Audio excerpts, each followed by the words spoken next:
आप सभी का एक बार पुनः सुभाष सर साइंस क्लासेस में स्वागत है। मुझे आशा ही पूरा विश्वास है सर्दी के महीने में आप लोग अपनी बोर्ड की तैयारी पूरी जोर शोर से कर रहे होंगे।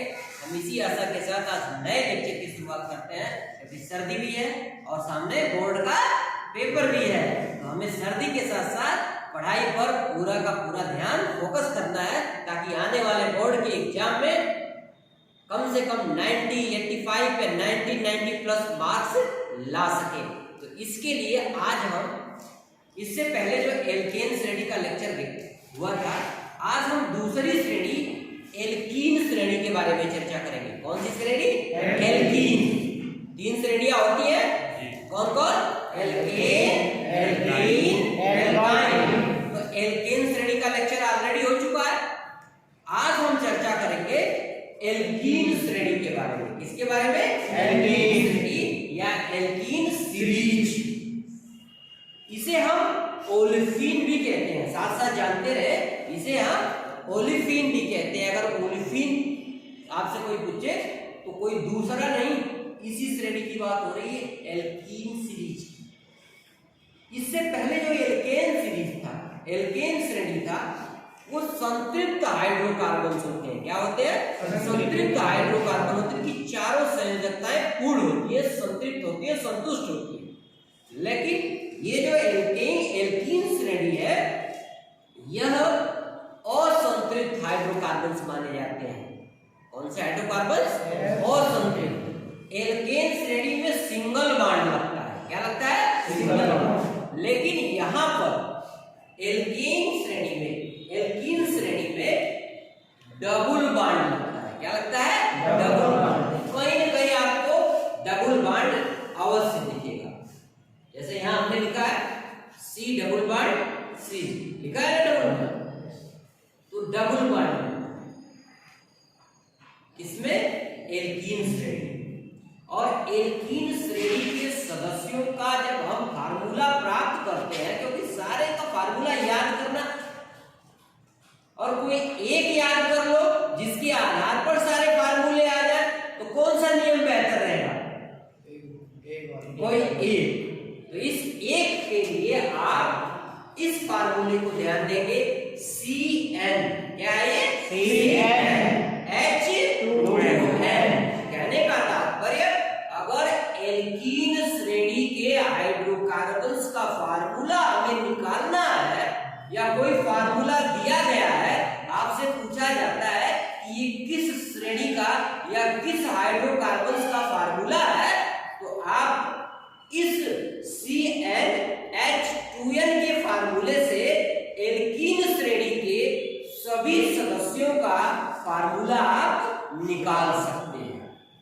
एक छोटा सा एग्जांपल देखो, अगर आपको एल्कीन श्रेणी के प्राथमिक सदस्य का फार्मूला आपको निकालना है, तो जैसे C का मान 1, H ये ही रहेगा, 2 ही रहेगा, बीच में कोई चिन्ह नहीं है तो मल्टीप्लाई का, मल्टीप्लाई 1, ये हो गया CH2। क्या हो गया? CH2। अगला देखो, हमें एल्कीन श्रेणी के सदस्य का फार्मूला अगर निकालना है, तो क्या करेंगे? C में N का मान 2, N का मान 2, तो C 2, H 2, मल्टीप्लाई 2, ये क्या हो जाएगा? C2H4। ये क्या हो गया? C2H4। अब वहां आप जब उच्चारण करते थे तो एन लगाकर करते थे। जैसे ये आपका प्रीफिक्स मेक ए प्रोड्यूट पेंट और आगे इसमें ही अब हम लास्ट में ईन जोड़ेंगे। क्या जोड़ेंगे? ईन। क्या जोड़ेंगे? ईन। तो जैसे यहां हमारा C2H4 है, C2H4, तो इसका नाम हो जाएगा एथीन। क्या हो जाएगा? एथीन। क्या नाम हो जाएगा? एथीन। इसका क्या नाम हो जाएगा? अगर अगला 3 से निकाल लिया आपने, C3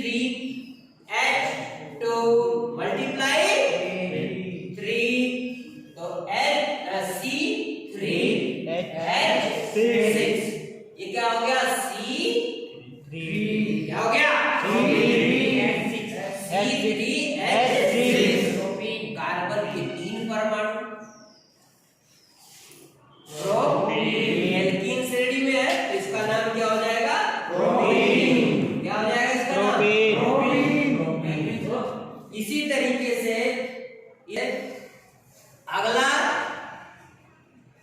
जो है आपका C4 H2 plus 4 थोड़ी देर बाद C4H2 मल्टीप्लाई 4 ये हो गया C4H8 इसका नाम हो जाएगा ब्यूटेन। क्या हो जाएगा ब्यूटेन। क्या हो जाएगा ब्यूटेन। क्या हो जाएगा ब्यूटेन। ये हो गया ब्यूटेन।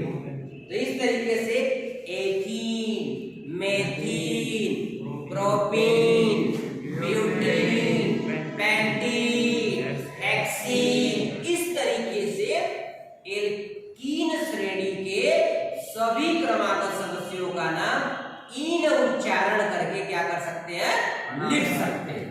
समझ में आई बात? इसलिए एल्कीन श्रेणी आपको अगर कोई पूछे तो बताना इसे ओल्फीन भी कहते हैं। ये असंतृप्त हाइड्रोकार्बन्स होते हैं। सारांश सुन लो, एल्कीन श्रेणी, एल्कीन सीरीज, ओल्फीन या असंतृप्त हाइड्रोकार्बन।